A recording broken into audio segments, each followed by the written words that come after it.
Many public market investors look at biotech, for example, as lottery tickets, right? Yeah. Which is a horrible label to carry. Many people in tech made a lot of money because someone in the past did really important research. The timescales are long enough that they might be dead. So we can't really pay it back, but we can pay it forward and enable people to do the research that will then enable someone in the future to make a fortune off of some new technology. Free markets fail in certain circumstances. Market failures exist. Yeah. I think that there's a fundamental tension around government research where, on the one hand, as taxpayers, we want the government to be responsible with our money. On the other hand, in order to do this really ambitious research, you need to be a little bit irresponsible. Really good research is not a priori justifiable. Well, hello, everyone. It is Jim O'Shaughnessy with yet another Infinite Loops. I am very excited to announce today's guest, Ben Reinhart, who is on the O'Shaughnessy Advisory Council and runs Speculative Technologies, a nonprofit lab working to unlock tech that hasn't quite found a home yet. And also, as I learned about it from you at our offsite and reading all about it, that often is at odds with a startup mentality. But first, Ben, welcome. You've been incredibly patient with me. We've had to cancel this 3 or 4 times in a row, and I just keep thinking, wow, Ben is just going to stare at me during the whole thing. Welcome. Thank you. I play long games, so this is just yet another version of that. Well, let's get into that a little bit. I was really attracted to you and Speculative Technologies because I believe that we really have to take as many paths towards innovation and discovery as we possibly can. And I'm very intrigued by the model that you are using, based, am I correct, on DARPA for the most part? In part, yes. And if you wouldn't mind, for our listeners and viewers, just taking us through what Speculative Technologies does and the goals. Totally. So the goal at the end of the day is to get more awesome technology into the world, right? And then all the good downstream things of that, abundance and flourishing and going to space and all that good stuff, right? So that's the goal, and the trick is that there's there are a lot of constraints preventing a large set of technologies from doing that. And so the way that we are attempting to address that problem, you could think of our model very broadly as finding awesome program leads and giving them the tools and resources to sort of do whatever needs to get done to get that technology to a point where it can get out into the world, right? And so when I say getting out into the world, many people think of spinning off startups, but it could also look like licensing IP, spinning off a nonprofit, open sourcing things, many different ways.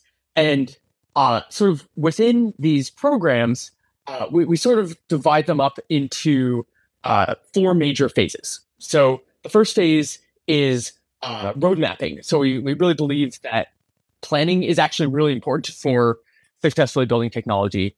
And then during that planning, we identify the biggest risks that would be okay, if this fact were true, this technology would be completely worthless. And so we have a de-risking phase where we do quick, fast experiments to address those questions. And then there's kind of the actual build the technology phase. And that could look like everything from coordinating a number of other entities, academic labs, startups, to work together to sort of push the technology forward. But it could also look like spinning up a team in-house, and sort of the whole spectrum between those. And then the last phase is the actual getting the technology out into the world. And I feel like many people neglect that part where they're okay, we're going to get it to it's going to work. And then magically it will get out into the world. So we really try to explicitly build that in. And so I'm happy to unpack any of that, but that's kind of our broad model. Yeah, let's do that, because when we first talked about it, I like the sequencing you put in place here, because it's one thing to be a visionary and have all sorts of ideas, right? But they have to be you have to make the vision a reality, right? And so I'm very interested in the road mapping and the risk. Let's get deeper into that. Do you find that a lot of, say, startups, for example, that take funding from VCs or other sources, do you think they're doing this right? Or do you think that they're just so consumed by what they're focusing on that road mapping, risk assessment, et cetera, often gets overlooked? I think that I think that it often gets overlooked, right? So obviously there are some startups that do it very well. But I think it both gets overlooked, and also to some extent the incentives are not to do that, right? Because the whole idea with first road mapping and then doing de-risking experiments is that there are sort of many stages at which, if you're being honest, you would say actually this is not a good idea. We should not be pursuing this. But you take a bunch of money and your investors are not going to say, oh, okay, that's fine, shut it down, it's we tried, everybody go home. The push is much more towards okay, now you need to pivot and really try to find, okay, where could we build this technology towards, which is not necessarily bad, right? That can lead to great things, right? This is how Slack became Slack, right? It started as a video game, and then they were okay. But I also see it very often when there's sort of more general purpose technologies, right? Where there's this very broad vision for this technology that could be applicable in many different areas, and then this sort of pressure to just do something then pushes them towards some very, very niche thing where it gets stuck and then never sort of realizes its full potential. So I think that, yes, in many situations, this is not sort of the way that startups operate. Yeah, and I think the interesting thing there is, like Charlie Munger used to always say, everything comes back to incentives, right? And the forcing function often of getting big funding often leads, at least in my experience, to situations where people just feel so compelled to stay on the path, right? Yep. That if you did the right road mapping, you would have said, oh, wait a second, maybe not. Do you think that there is a way around that in startup space, or is it organizations like yours, for example, where you're a nonprofit, you don't have that pressure, as it were. You, as you said in the beginning, you play the long game, all of which I completely am simpatico with you on. Do you think that there is a way that a startup, what best practice could they follow, or more importantly, could investors follow? Yeah. Where they would be more flexible with startups and pivots? Yeah. I certainly think that there are ways to improve it. One thing is tranching. I think is to some extent underused. It sort of outside of biotech, right? So biotech, to some extent, is kind of amazing at getting technology out into the world, because you have these very, very clear milestones, and right, with coupled to FDA trials. And so instead of sort of the startup needing to raise this huge war chest all at once, they can have these negotiations where they're okay, if we do these very clear experiments, right? It's sort of the de-risking experiments. If we succeed at success at those looks like this, everybody agrees on that, and we know okay, if we hit those, then we'll get more money. And because sort of both the startups and the investors and everybody agrees on what success looks like, what successful milestones look like, and then also knows what sort of like the whole pipeline is very sort of like certain in a way, right? Like the outcomes are uncertain, but like the structure is very certain. Then that sort of lets this process happen to a large extent. Whereas in other technologies, there's, like people argue like, okay, like, is this data good? Is this bad? Like the goalposts will constantly move. Investors will be like, I said that this would be something that I would want to, like, if you showed this data, I would invest, but now I'm like rethinking it. And so there's much less, much less certainty. So if somehow it's almost like this coordination problem, right? Like if investors were like both were more on board with making like hard commitments around milestones, and then also I think this is less something that anybody can control, but like if somehow we could have more certainty about the outcome, right? In the sense that like with pharmaceuticals, you're pretty sure like if you pass through all the FDA trials, you will unlock a $10 billion market. Whereas with many other technologies, the market uncertainty is much higher. And so figuring out that piece at the market uncertainty at the end sort of also lets you then like back propagate all of that sort of value through the chain. But I think that's, how I think the system could be improved. I mean, also there's also the thing of like just time scales, right? Like most VC funds are 10-year funds, and not like going back to incentives, like it's not just that they're 10-year funds, but that they are always raising their next 10-year fund like 3 to 5 years into that 10-year fund, and then they need to like they're going to their limited partners and say, hey, like they need to show results in those first 3 to 5 years that they can then take to their LPs. And so that actually compresses timescales even more. And so like I think that there is something where if you had a like 30-year time scale, you'd be able to do very different things than these much more compressed timescales. But then like time value of money comes in, and like the returns that you need on that 30-year timescale are like much larger than on the compressed timescale. So it's a tricky problem. That's all to say. I don't know. What do you think? Like, have you thought about? Much more about finance than I do. Yeah, I actually have thought a lot about it, and I think the temporal aspect of investing vexes many investors, both professional and amateur alike.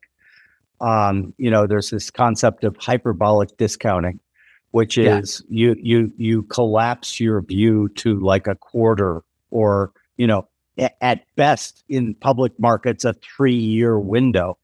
And one of the findings from the research that I did and published in Walrus on Wall Street is that literally the worst strategy can look good over a 3 to 5 year, sometimes even a 10-year look back.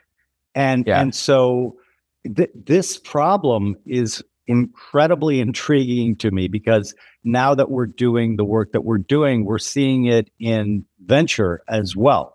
We have a mismatch between the timescale of the investors, as you quite rightly say. They've already got the 10-year fund, but they're already raising for the next 10-year fund. Any normal investor is going to say, how have you done? How have you done in that last fund? And so it creates tremendous pressure on the general partner to show results over shorter periods of time. And one of the things that intrigues me so much about what you're doing is you definitely recognize that. And therefore, most of your commitments are over 3 to 5 years, if I'm right, if I remember my reading correctly.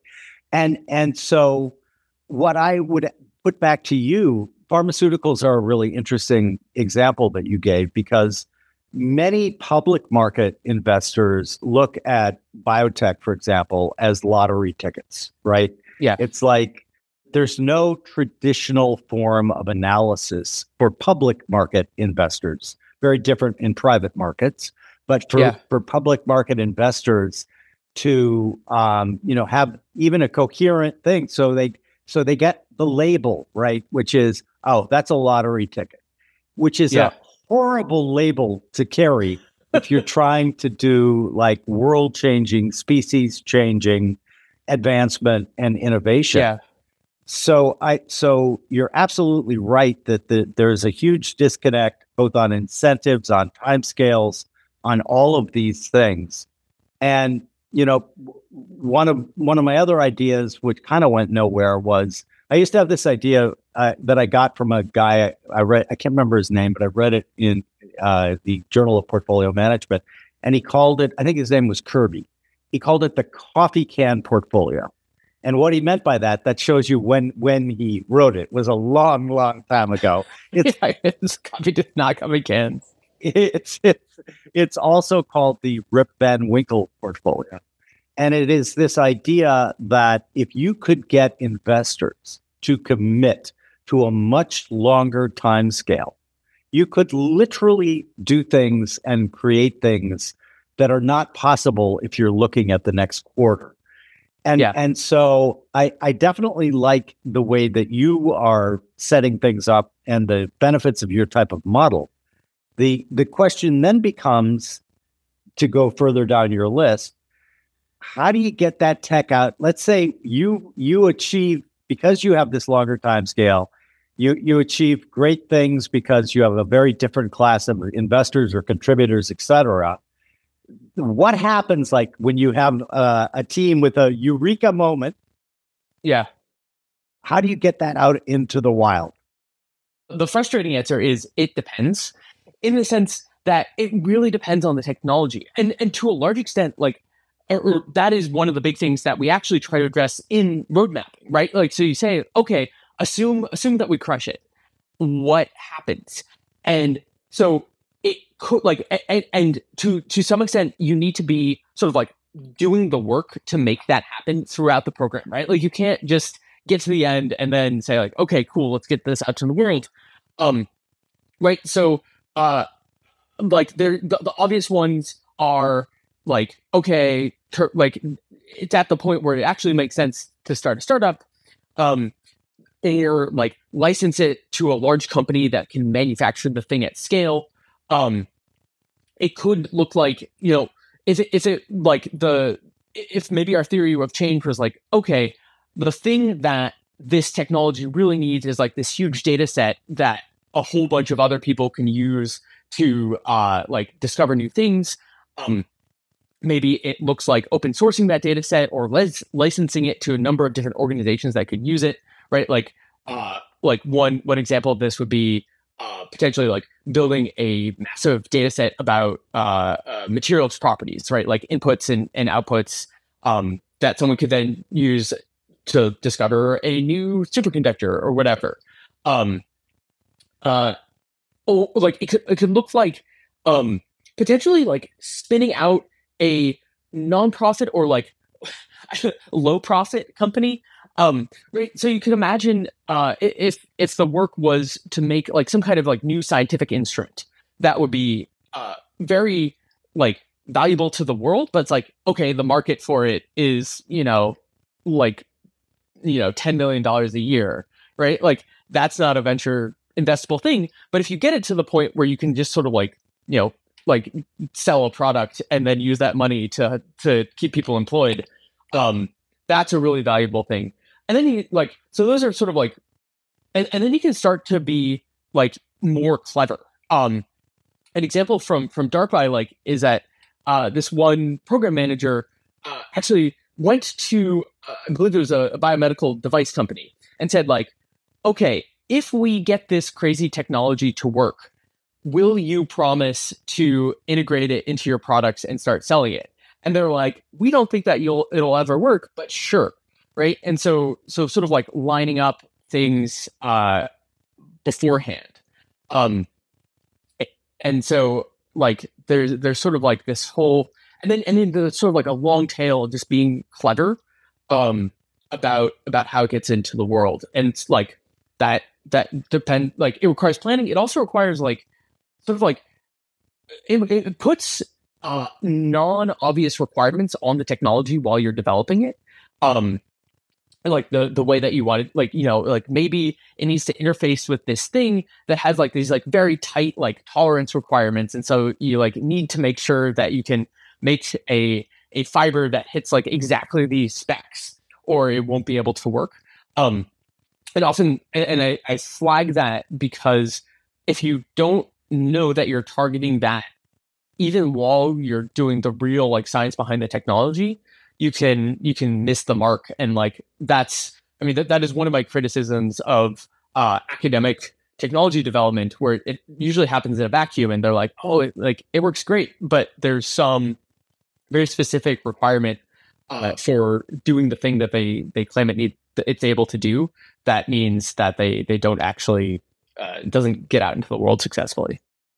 And this has been a problem, and one of the reasons I was so interested in the work you are doing is this seems to be a problem that has persisted, and gets all sorts of things attached to it that maybe shouldn't be. Let me explain. The whole thing with OpenAI being a nonprofit, and then suddenly, wow, we discovered an amazing world-changing technology. We're not going to be nonprofit anymore. Yeah. Right? That can often lead people who have very good intentions, right? Like, I think the intentions when they set up OpenAI were spectacular, right? Yeah. Let's make it a nonprofit. Let's be open. Let's make it open source. Let's do all of these things. And then the profits come in, and we want to get them. And so I think that what happens is, in my view, obviously, that colors the views of people who might be disposed towards, we need all of this stuff, right? Like, I don't think they come much more free market adherent than me, but free markets fail in certain circumstances. Market failures exist. And like, the idea behind that is, yes, the reason free markets work is because there is a failure correction mode usually built into them. And sometimes that can be regulated away. You can get regulatory capture. You can get all of these things that we actually see every day happening, especially in innovative technologies. And I just wonder where the solution lay, because DARPA is a perfect example. I would maybe even love to do a documentary on DARPA, because so many people are unaware of everything DARPA either created itself or helped nurse along and birthed into reality. And yet there seems to be, again, this tribalism of today, I think, is toxic, because there's the camp that is, no, we don't want any government involvement in this. That's just like, they're nothing, or it's the startup versus the academic. Listen, there is room for all of these, and they should work with one another. And I know that's something you're working on. How take us through how you convince people, because you're very compelling. Well, I mean, honestly, I'm still trying to figure that out.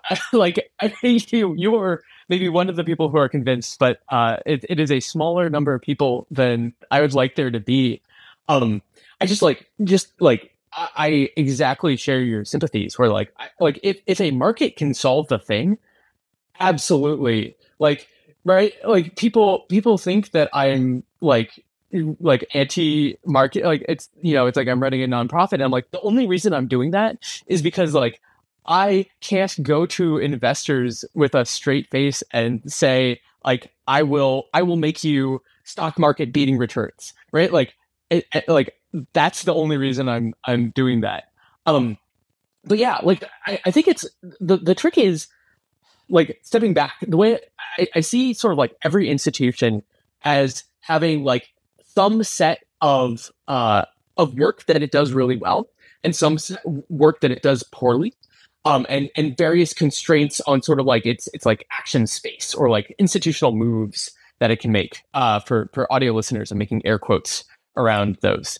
And I think the trick is just being very honest about what different institutions do well and what they do poorly, where the gaps are, and then what new institutions we can create to fill those gaps and bridge between them and sort of support this like these flavors of work. And so it's like the government is good at some set of things, right? And then we can like break that down as like the NSF is like the NSF is actually like quite good at funding like really sort of like I cringe a little bit at the terms like basic and applied science, but like really basic science, like what happens if we like mix these chemicals together, right? Like that really basic stuff. And like DARPA is quite good at funding like military focused like weird research. But then sort of like the thing to do is that we need to start like breaking it down and say like, oh, like there's like this set of work that isn't happening. Like so for example, like the thing that I see speculative technologies as really becoming good at doing is enabling work that does not make sense as a product yet, is biggest true, but at the same time that needs to be useful, right? So we're constantly pushing on like, okay, yeah, but like, is it useful?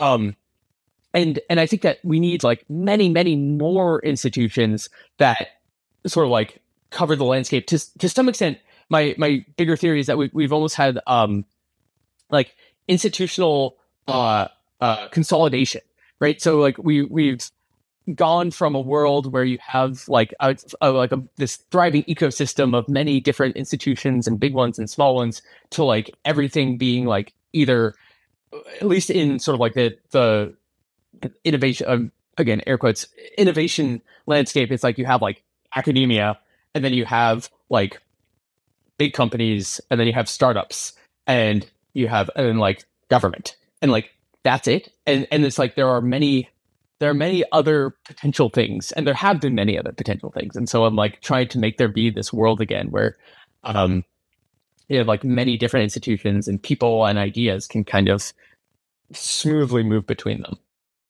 One of the things that originally attracted me to you and speculative technologies was exactly that.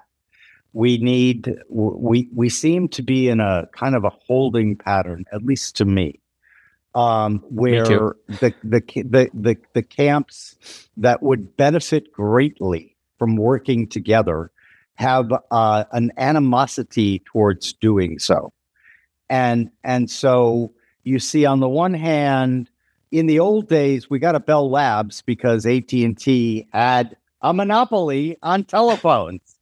Yep. and so they were essentially kind of a quasi-governmental company. Even though they were a private company, they could afford the largesse of funding a Bell Labs that did that type of basic research that you are talking about. And now in the era of efficiency, in the era of breaking monopolies up, not supporting them, that seems to have gone by the wayside. Then you look at government, and you know, a lot of the things going on there seem to me, at least, to be not funding the kind of big, audacious, hairy breakthroughs, right? Like moonshots. That to me seems like a missed opportunity. I mean, like everyone's on and on about the government spending is out of control and everything. And in many aspects, they are correct. But like the amount that we're giving towards research, moonshots, whatever you want to call it, like that seems to me to be an ideal role for a government agency to either oversee and work with all of what we've been talking about, work with academia, work with nonprofits, work with startups to make those things happen. Why isn't that happening? I think that there's a fundamental tension around government research where, on the one hand, as taxpayers, we want the government to be responsible with our money. On the other hand, in order to do these like this really ambitious research, you need to be a little bit irresponsible. Like, it is not like really good research is not a priority justifiable. And sort of like the number one prerogative of government bureaucracies is make sure everything is justified.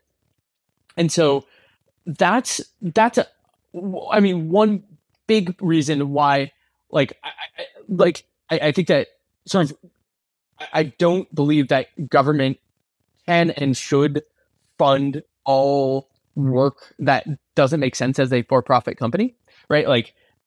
Notionally, yes, like governments should respond to market failures, but I think that's one piece that really does leave a gap. The other piece is at the end of the day, all government spending it needs to sort of go through politics, right? And you have all the senators and representatives from all the states, and each one sort of is their incentive is to look out for their state and their state's interests. But what that leads to is sort of and not just states, but there's many different things going on. And so what that leads to is the government sort of tried to overload the goals of any funding. And so an example that I always go to is the fact that many research grants going to academics to do science, to do technology, are simultaneously training grants. And so they specify this money must be spent on grad students because not only do we want more science, but we also want a technically trained workforce, which is true, right? We do want a great technically trained workforce in the US. But what that then does is now that money has this dual purpose, and it makes it so this money is only earmarked for grad students. So one, not only do you have your technology being developed by effectively trainees, right? It's saying okay, we're going to have this new product. We're just going to have the interns build it. You wouldn't do that. And then two, it means that say you're a scientist and you're running a big lab and you see potential ways to increase your productivity, right? There's a way that you could bring in machines to do automation and do all that. You have very little incentive to do that because all your grants are going towards just more labor. And B, you're often not allowed to do that. You are literally not allowed to spend that money on equipment. And those requirements are all downstream of the political process that is deciding how to spend this money. And so I think those are sort of the both the responsibility piece and then the multi-purpose piece are the two reasons why government funding really does have constraints on the amount of really ambitious research that it can go towards. In my view, politics itself is downstream of culture, and yeah, totally.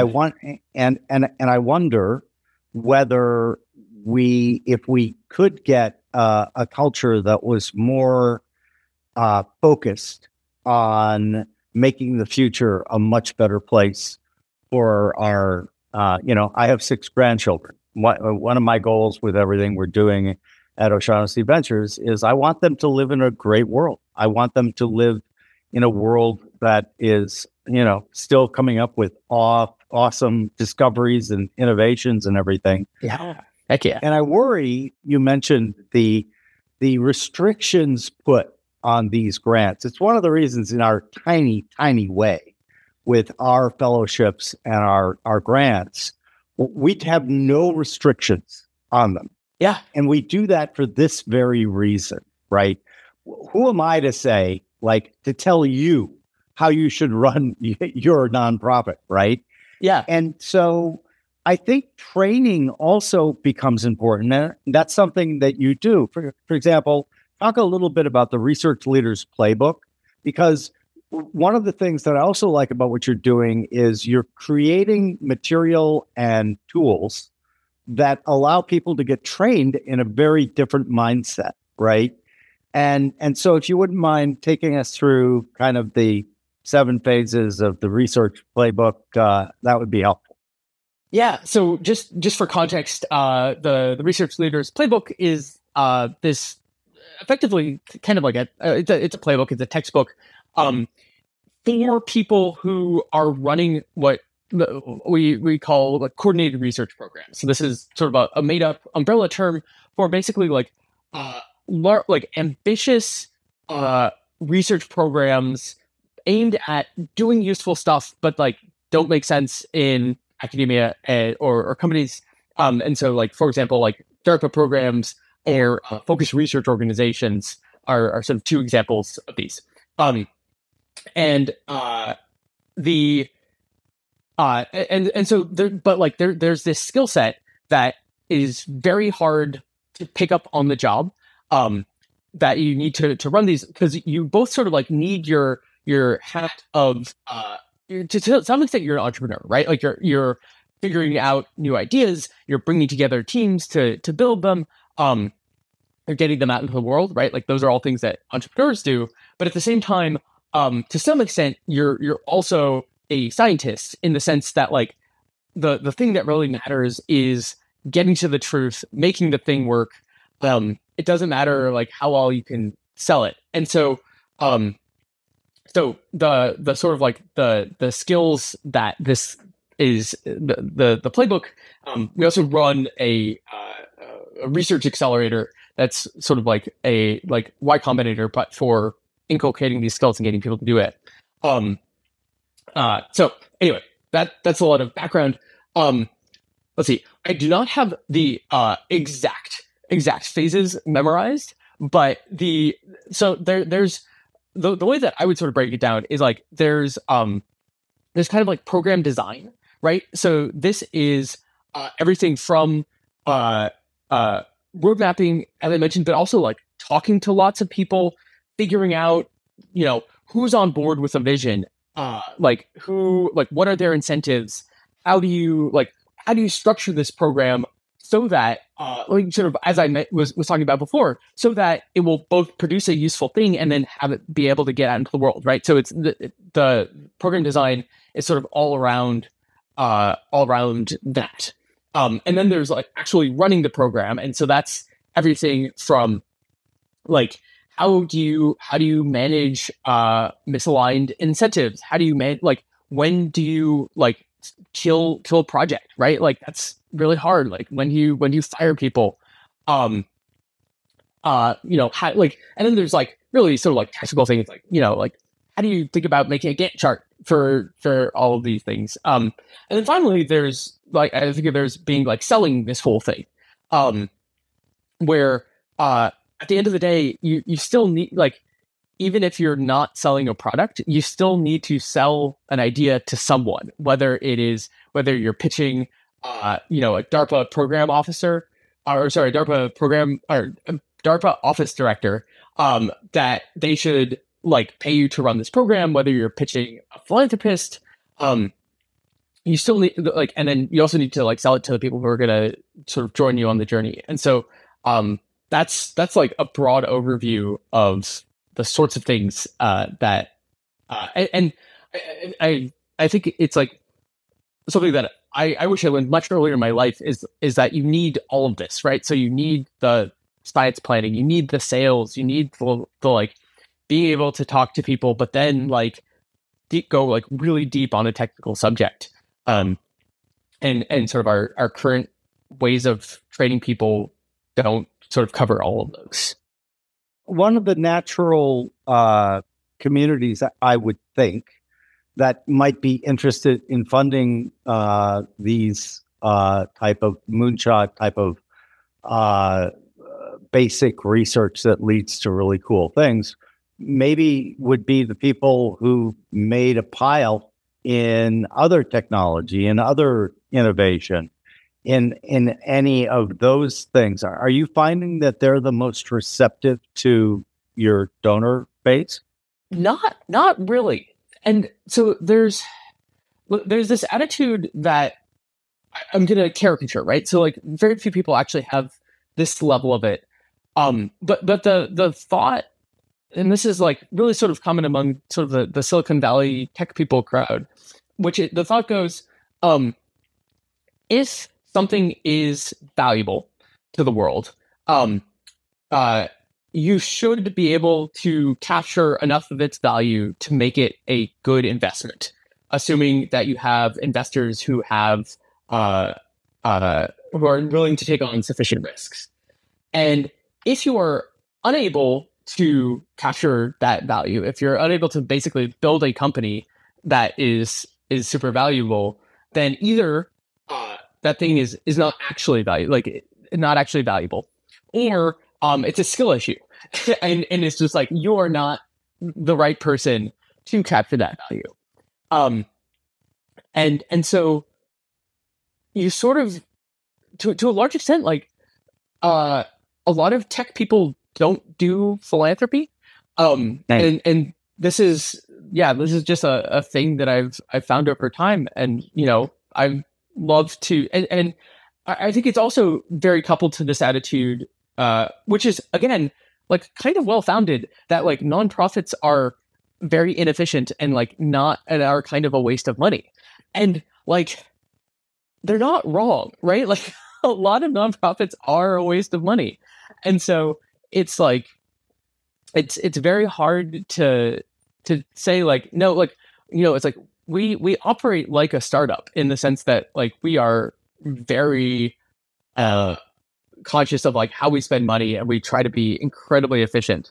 And like I think those two coupled things actually make it so that a lot of technology people don't fund us. I guess the last piece is that many of the people who made their money off of technology themselves did not do the research to create that technology, right? So most of the they definitely created like the software, but like very few people who made their money like in the .com boom or more recently like did research on transistors, right? Like they didn't go from doing that, and so they don't quite have a great mental model of like research and how that works and the things that one should expect from it. And so to some extent, I'm like trying to educate people and sort of like make this pitch that like, no, like this is actually important. But like the thing, an idea I'd love to like inculcate in culture is this idea of like paying it forward, basically, that like many people in tech like made a lot of money because someone in the past did really important research, and that person is not going to be able to capture the value of their research, both because like it's like often there'll be someone who tried something, it failed, and then like but it gave someone else the idea, and it's just like you can't propagate it back. The timescales are long enough that like they might be dead, and but so we can't really pay it back, but we can pay it forward, and enable people to do the research that will then enable someone in the future to like make a fortune off of some new technology. That is a thing that I would love to like incept in culture. I'm not sure how to incept cultures, but I'm very open to suggestions. It does seem to me that there is an opportunity there, though, because I had a guest on, Will Storr, who wrote, I love all of his work, but his probably best known work is The Status Game. And he talks about how I was convinced that I didn't play status games. And so I started reading his work and other works, and I sadly concluded that we are all playing status games. All playing status games, and it seems like it's deep in our DNA.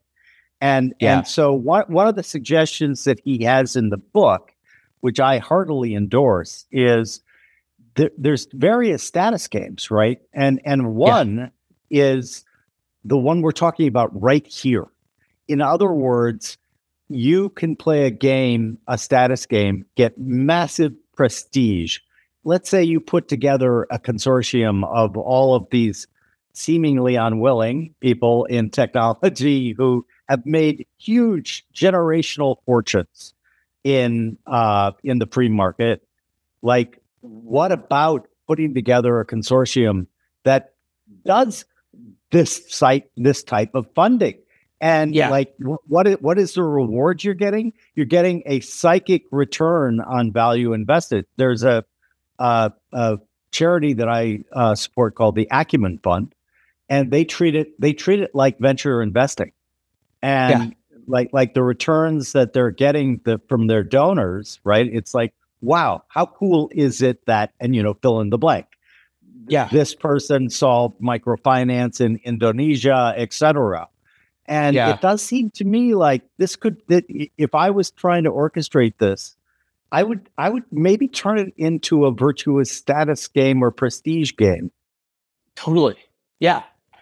I mean, like I 100% agree.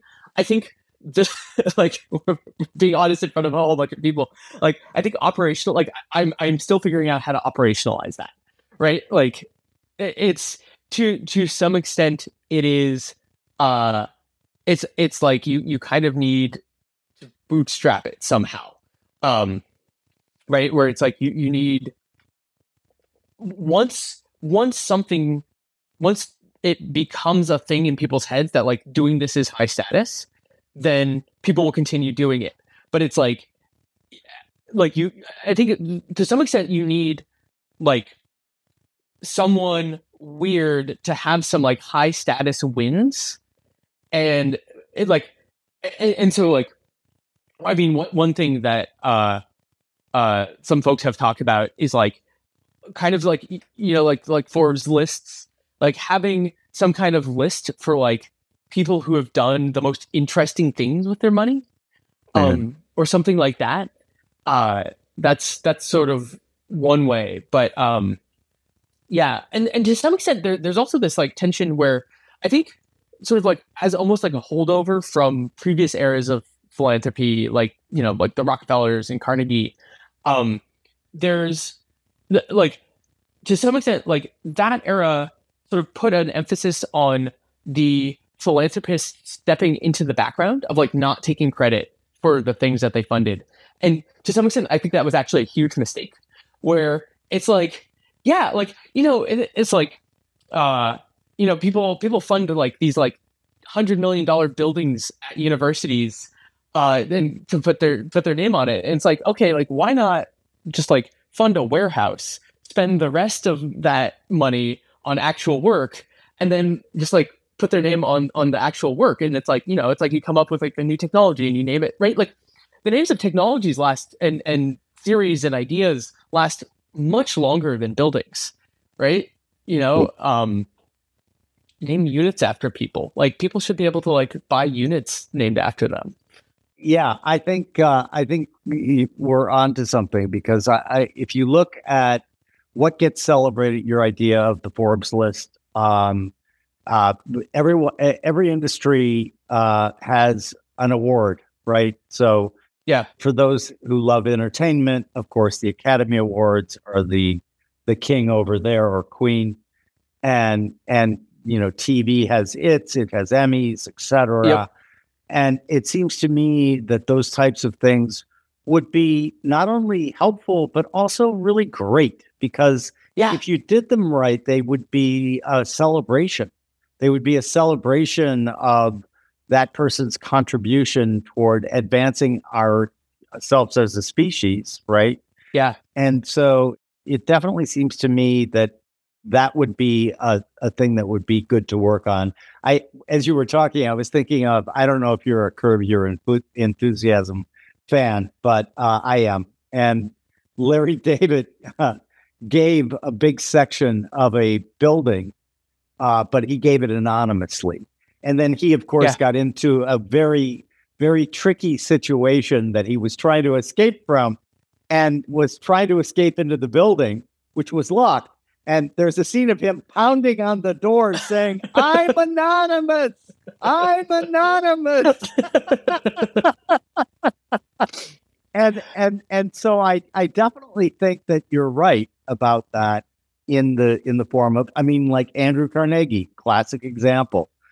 All of the libraries that the United States have, not all, of course, many of the libraries, especially in smaller towns, they have these beautiful libraries because Carnegie built them all. And those types of things should be, in my mind, celebrated and encouraged. Can I riff on the Carnegie libraries? Please. Actually, like back to our previous point about like the role of government. I think that the Carnegie Library is actually a really interesting example of collaborations between philanthropy and government that I think we could take lessons from for research, in the sense that, so Andrew Carnegie would go to these towns and he'd say, hey, I will pay for this library to be built, but you, the town, need to commit to paying operational expenses for this library. And because like a lot of philanthropists just like don't want to be on the hook forever for things. And so I think like there aren't a lot of things where there's actually like something where a philanthropist says like, okay, like I will sort of like to some extent like take on the risk, right? Like, so I was saying like government's not great at doing things that are like weird or irresponsible. So it's like, okay, the philanthropist does like they are like the pays for to get it to the point where it's responsible enough, and then somehow like has this like very explicit handoff to a government. And it actually can tie even further back into the conversation of like tranches and milestones of like having more explicit, like, okay, having philanthropy fund some like research institution to the point where like, you know, it has this track record, and then the government's like, oh, okay, like now that it has this track record, we'll take it over. I think that's a very underused way of doing things. Yeah, I think that if we could get a structure in place where that goes very smoothly, great things can come from that. Switching gears a little bit to what you're focused on right now. Why the heavy focus on materials and manufacturing? Yeah. So in addition to them being awesome, I will assert that like basically materials and manufacturing underpin civilization. You know, it's like we think of when you think of like technologies that really like help people. Often you think of medicine, you think of things that are addressing climate change, right? Like you think of technologies that are like really addressing like burning problems. But at the end of the day, materials and manufacturing are the things that enable those. So like, for example, like stainless steel, invented in 1915. You could not have the syringes that we used to deliver vaccines. You could not have the steel vats that we use to like produce most of our medicines. And then you just like look like, you know, I put on my historian hat and you look back in history and just like new materials and manufacturing methods to turn those materials into useful stuff is what enabled all the things like human flourishing, right? So it's like you unlock, you make iron, and that lets you make things like nails and plows that can plow like much more land than you could with copper. But like copper was really useful, and bronze like still let you plow a lot more things than you could with like a stick, right? And then like, you know, stone tools like that let us conquer the world. And so just sort of like looking at the arc of history, like, you know, it's like we name ages after materials because like that's really sort of like the foundational thing. So in addition to them being very important, I think they're actually like underlooked at, right? Like people don't like they're always the thing behind the thing. And it's like most of us don't think about how all the stuff around us was actually manufactured, but like that was all manufactured with technology that someone had to invent. And then sort of like, you know, we're focused on things that I describe as being like too researchy to be a startup, but too coordination or engineering heavy to be in an academic lab.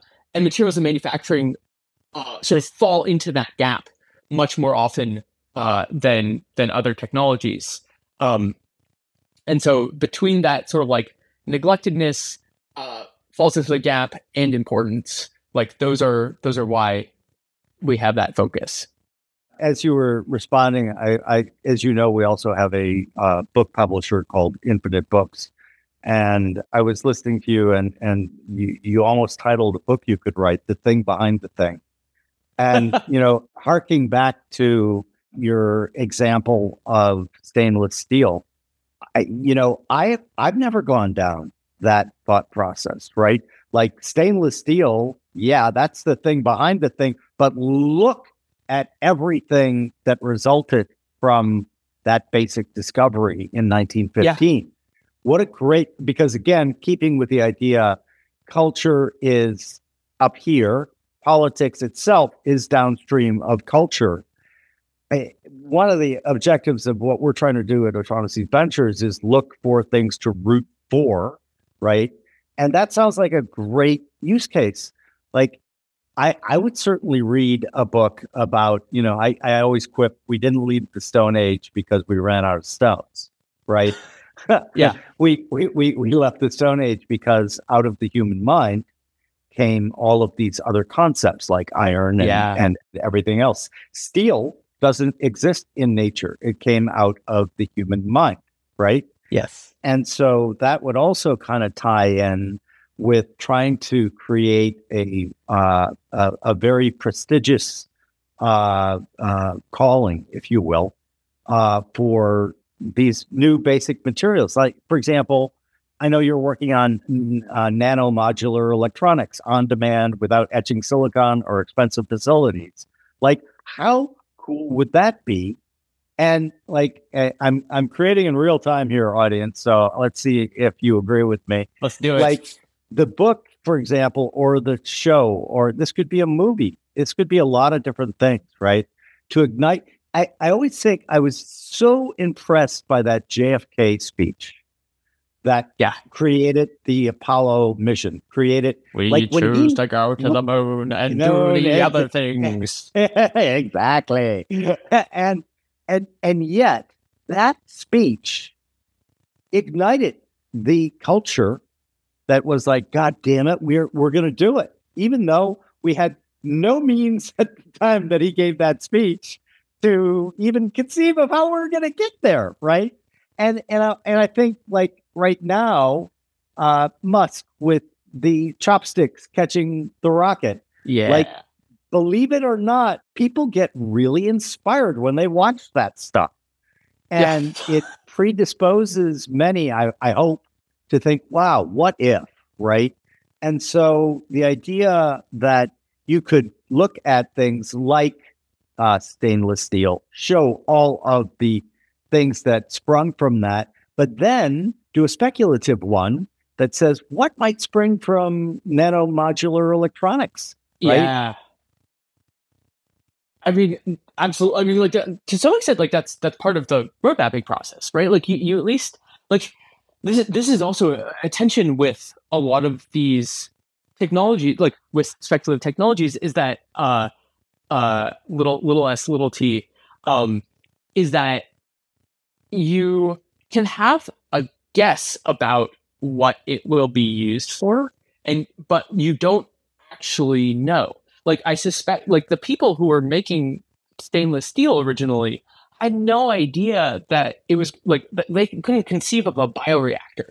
Like, the idea, the idea that it's like, okay, we'll be using the stainless steel as this vessel for, like, E. coli, that we have genetically, like, DNA hadn't been discovered, that we were going to go in and, like, modify the DNA of these organisms, but these organisms will need this, like, stainless steel vat in order to grow, right? Like they wanted to make nice knives and forks, which is great, right? Like I really like stainless steel knives and forks.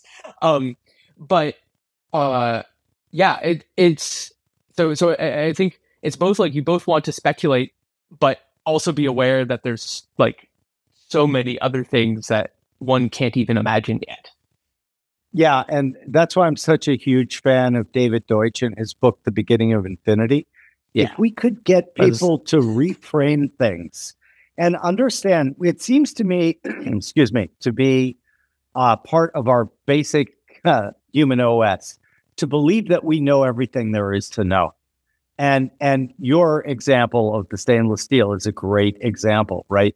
Like, if you look back at the history of innovation, what you find is when they originally came up with motion picture cameras, what did they do? They filmed plays because that's what they were used to, right? It takes a while for the new use cases to percolate, to bubble up and do all of that sort of stuff.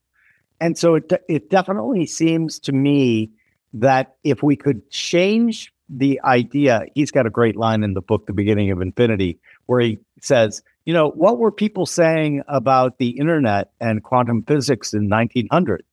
Well, they weren't saying anything about the internet or quantum physics in 1900 because we hadn't invented them or discovered them yet.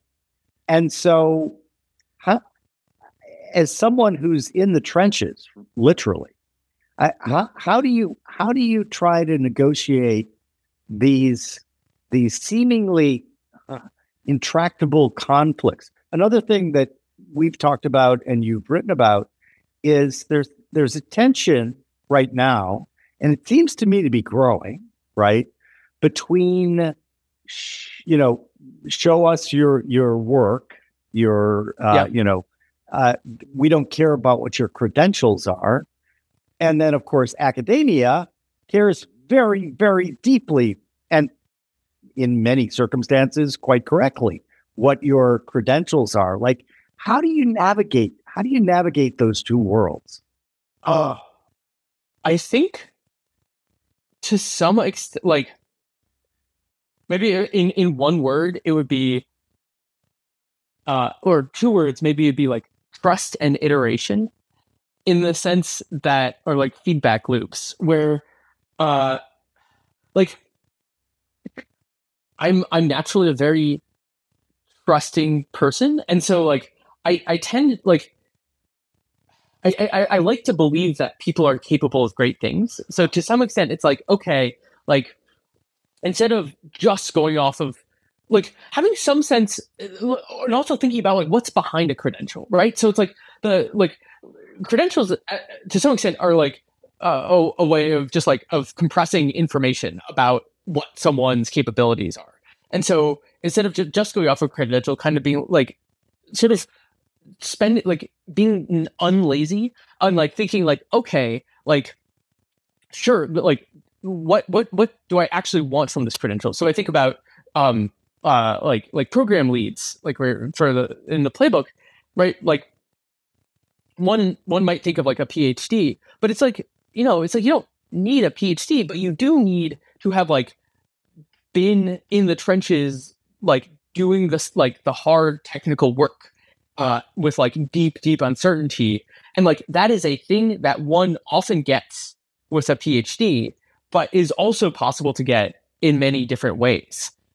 So that's one way of doing it. And then also just like, I think that you also to some extent like build up taste. Like you can kind of like talk to someone for a while and sort of see if they're full of crap. Am I allowed to say that? Of course. This is okay. Full. So you can say fuck shit. Right. This is a fully swearing. Right. Sweet. Yeah. So like, yeah. So to some extent, yeah, you just also have to like tune your BS detector. And right, like there are people with like tons of credentials who are completely useless. And so I think that's so it's like some combination of like not being lazy and like willing to like spend the time, and like that goes for the technologies too, right? Where it's like really spend the time to like dig into like what are we actually talking about here? Let's like unpack it. Let's like explore a little. And like to your point about the problem becoming worse, I think in the like everybody's attention span has been collapsing. Everybody wants like your 30 second elevator pitch. And if they're not excited after a 30-second pitch, they're like, oh, clearly this is worthless. And so I think that the trick is to some extent just like not having that attitude and being willing to like really engage with something and dig into it. Yeah, I think that the challenges are numerous, right? Because of everything you just said, and the idea behind the elevator pitch, like what you do is specifically not suited to an elevator pitch, right? Yeah. It is suited to a longer conversation, to a memo, to get them to understand exactly what's going on, and it also does seem to me to be require pretty high agency, not just on the part of the people who are doing the research, right, but also on the part of the people who are funding it, right? Oh yeah, because it seems to me that we have a lot of great historical examples of how and again, I'm being nativist here, and I don't mean to, but I live in America, and America has a really good history of the private sector endowing libraries, a la Andrew Carnegie, of doing a lot of things that in other countries, I used to be the chairman of the board of the Chamber of Music Society of Lincoln Center. And we had European guests, and they're like, we still can't get over the fact that in America, it's all privately funded. All of these amazing orchestras are privately funded, because in Europe, they're all government funded. And, remaining neutral as to which is superior, it seems to me that specifically in America, we should really be leading the way on this, I think, because it's part of our DNA in this country. And what other roadblocks are you seeing? Because to me, you're creating aspirational culture, culture of excellence, adventures like this. This seems to be a tale that makes a ton of sense. And I'm just wondering, have you found that certain funders are more natural funders of this type of research? Could you get, for example, I think of the huge endowments at the Ivies. Could you ever convince them to fund something like this and do it in a consortium so that it's not just Yale or not just Harvard or not just Princeton? Yeah. I'll certainly try. I don't know. Like it's a great question. Yeah. Like, I mean, talk about institutions that should have a long enough time scale, right? I did this. I don't know. Like, I did a Monte Carlo simulation of our organization, and so like I said earlier, like I don't think I could say to an investor that we would beat the stock market, but on a 30-year time scale, I can say that I think that there's a 1 in 1,000 chance that we will like drastically outperform the stock market. Just like based on this idea that like, okay, there's some chance that like some company will spin out, right? I don't know. I think it's certainly worth trying.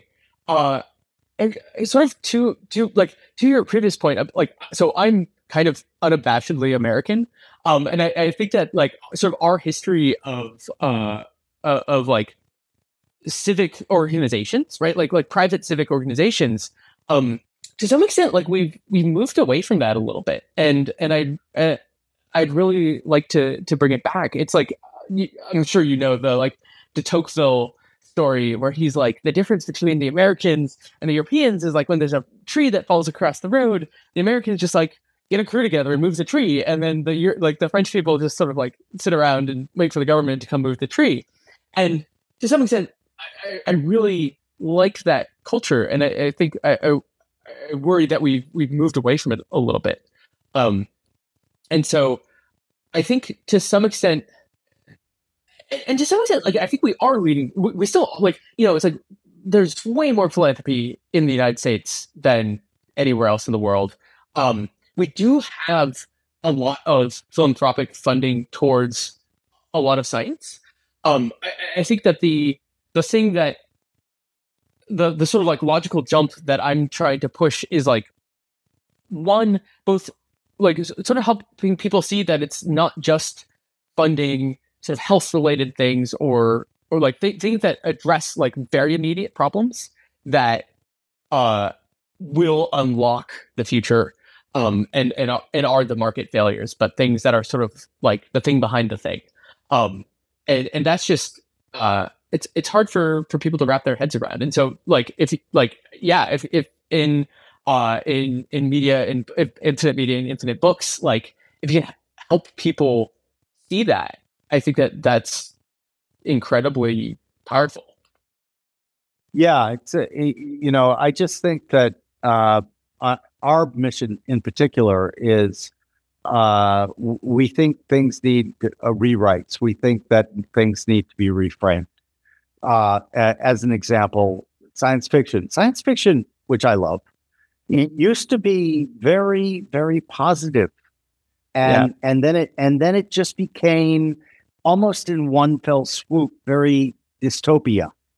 And no, listen, I get that. I loved The Road by Cormac McCarthy, and like literally talking about a downer of a book, but so beautifully written. And so I'm not saying we all have to be rah all the time.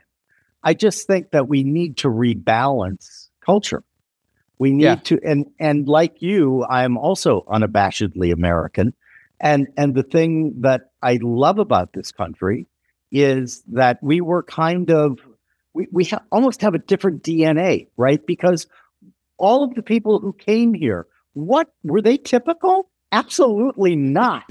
These were people who would be willing to give up their home country, in many circumstances, their families, their loved ones, everything they knew to come take a risk in this country. That is not the profile of a normal human being, right?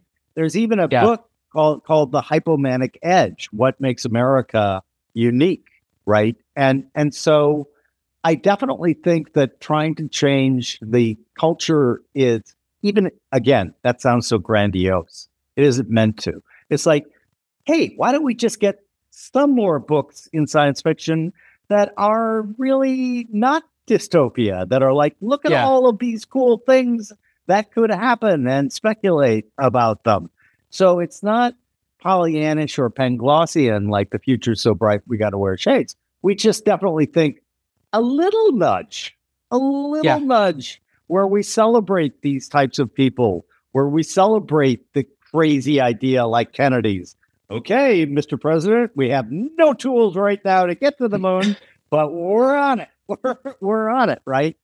And so I definitely think that what you are doing is something that I personally want to see much, much more of. And I definitely think that, another thing that might change it is, do you have right now a thing right now with all of the various projects that you're working on? What looks the most promising? Because again, if you get a tipping point where there was a lot of naysayers and everyone's saying, that'll never work. It's like the Wright brothers. Yeah. Right? And then you just need the one win. Yeah. Yeah. So the honest truth is that most of the projects that we're working on are kind of bottlenecked upstream of showing those results. So we've done some of the de-risking projects on this making air quotes again, nanomodular electronics program, which is basically this idea of making a new paradigm for making electronics, where instead of etching silicon the way that we've been doing for the past 70 years to make your CPUs and your GPUs, it might be possible to actually make transistors kind of the way that you make chemicals in a vat, ship them anywhere in the world, and then lay them down and wire them together on demand. So we've done some like initial work that shows that like this is not impossible. right? So that's the closest thing. But the frustrating part is that I think that the nature of the works that we're doing is it's very hard to tell what's promising until we've actually run sort of the whole point of these programs is to show what's promising. Whereas if we knew a priori that something was the most promising one, then you almost wouldn't need to do these research programs at all. You'd just be okay, this is super promising. Let's go start a company. There's this concept that I have where I call things like lean ideas or fat ideas. And lean ideas are ideas that you don't need that much money to tell whether it's a good idea or not. You don't need that much time or resources. And I think that the market is very efficient in lean ideas, right? You can try them out, and if the ones that are good, they go on to do awesome things. The real trick is these fat ideas where you actually need to, there's just this deep Knightian uncertainty that you need time and resources to even resolve whether it's a good idea or a bad idea. And people are not as, I mean, for good reason. It's much harder to show whether those are good or bad. So I to answer your question, I think nanomodular electronics is the most promising just because that is the one that we've had the time and money to put some into. But it's also kind of asking someone to say which of their children is the smartest, right? But are you really going to say it? No, you are not. As the father of 3 and grandfather of 6, you are never, ever going to say that.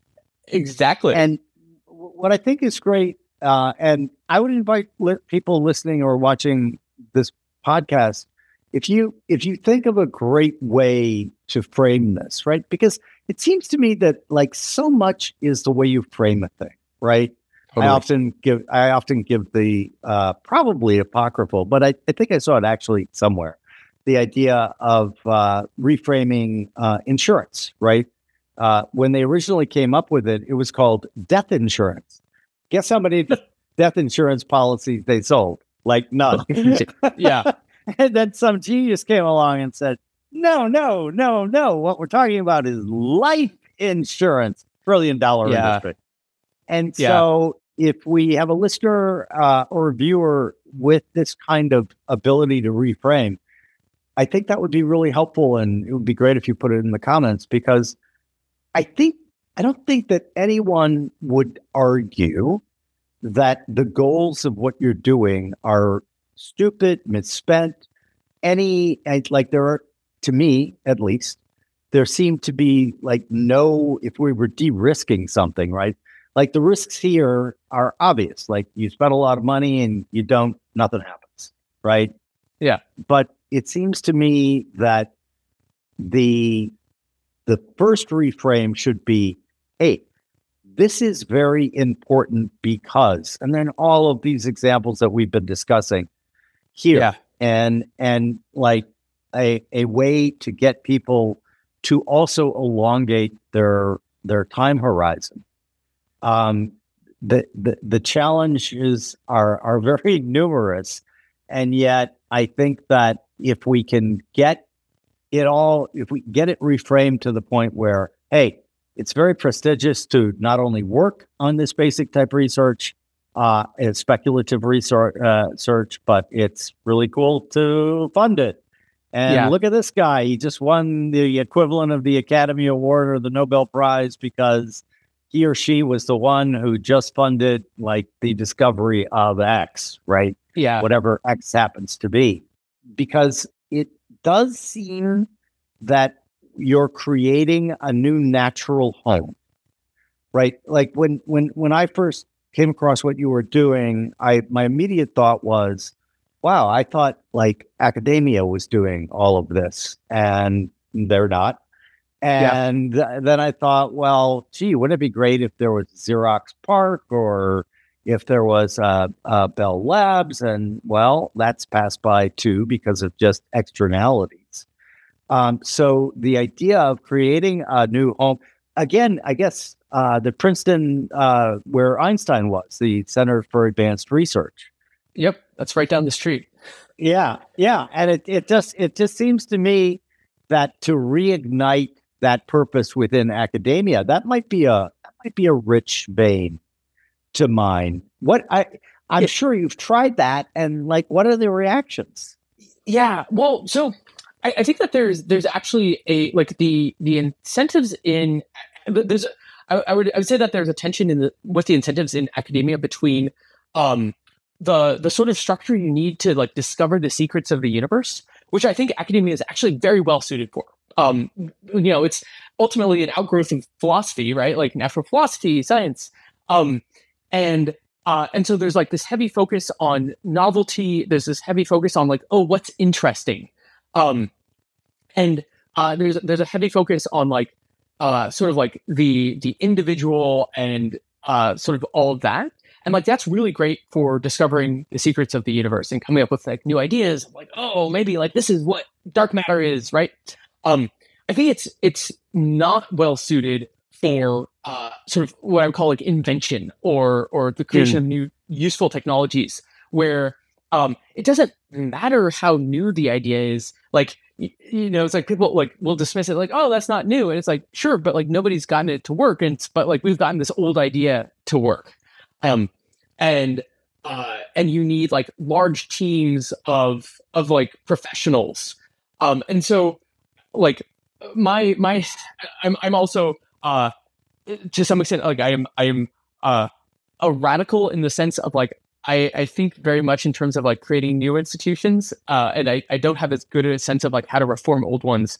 But I think to some extent we need to actually unbundle what I call like pre-commercial technology research from the university, and create a new home for it. And perhaps what one could imagine happening is sort of like that, like competitive pressure on academia, sort of like getting to them to up their game. But I also can think of it. I also think that to some extent that's what allows like specialization. Like one of the problems that with the university more broadly, and this is a completely other conversation, but like as a society, we have lumped so many roles into the university that it just is not performing any of them well anymore. And so I think that a thing to do is to really sort of say like, okay, we have this institution that's specialized in doing pre-commercial technology research, this institution that's focused on, educating 18 to 22 year olds, this institution that's really focused on discovering the secrets of the universe. And so like that's sort of where I'm like, maybe we can get academia to reform, but I think the better bet is sort of like pulling off different pieces of that and giving sort of like creating homes for those specific things that can really sort of specialize and do them well. Yeah. Well, I'm getting the hook here from my producer. It's that means that we've been talking for an hour and a half, it seems. Fascinating conversation. As you know, massive supporter of what you're doing. You are. It's a thorny topic because if you get it right, the things that can result from this are just so spectacular and so good for our species, good for the planet, good for everybody. And it just seems to me to be one of those questions of fitting the pieces together. Just like you said, maybe it's decoupling, maybe it's like having, this is the group that is trying to discover the secrets of the universe, etc.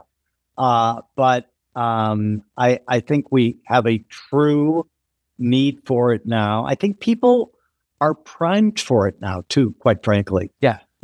People are just so tired of that'll never work. And, that's just like so contrary to the basic DNA of at least America and hopefully of many societies around the world. So I absolutely support and applaud. Well, we'll get. Actually, now the team's going to hate me, but I'm going to say, hey, start thinking about this because I think there might be something there. right? I think there might be something there. Well, Ben, as you know, our final question on Infinite Loops is you get to be emperor of the world for one day, and you can't kill anyone, and you can't put anyone in a re-education camp. But what you can do is we're going to hand you a magical microphone, and you can speak two things into it that will incept the entire population of the world for the next day, whenever their next day is. They're going to wake up and they're going to think that the two things that you incepted them with were their own ideas. And they're going to say, you know what? Unlike all of those other times when I had these great ideas and didn't act on them, this time I'm going to start acting on these two things today and continue. What are you going to incept in the world's population? So I don't know if this counts as the first one, but I figured out the equivalent of wishing for more wishes with this question, which is, I don't know, basically incepting everybody to wake up and read everything that I have written on the internet and take all of it very seriously. That's the hack, right? So I'll use that one as my first one. Well done. Well done. Okay. So they're doing that. What's number two?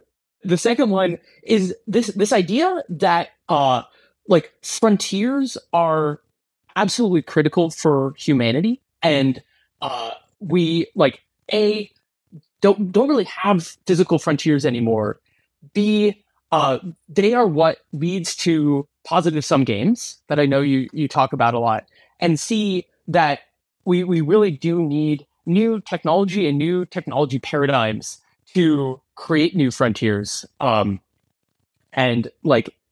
so that benefit both the people on the frontiers and the people who stay at home. And so I think that's the other thing I'd leave people with.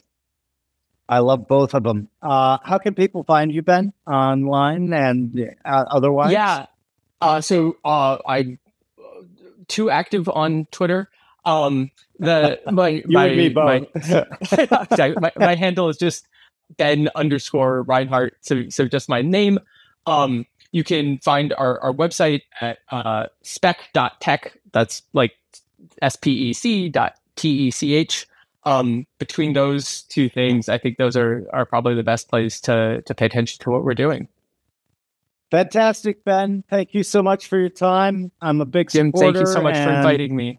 Let's hope that 10 or 20 years from now, if I'm still around, I hope to be. Do it. Well, that's the whole. That's the other point, right? Invent stuff so that exactly. You're still doing this. Yeah. So I'm still kicking. All right, Ben. Thanks so much for joining me. Thank you, Jim.